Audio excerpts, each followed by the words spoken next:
Oke teman-teman, kembali lagi bersama Deka Motor ya. Di sini saya akan menjelaskan bagaimana sih perbedaan yang kalau yang aki yang drop sama aki yang memang masih bagus gitu ya. Nah, kalau misalkan akinya yang bagus, itu lihat ini pembuktian nih.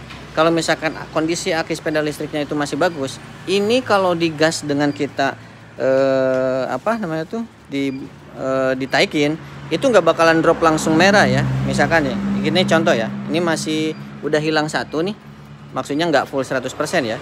Kemudian saya gas nih, saya gas ya, tuh dia nggak turun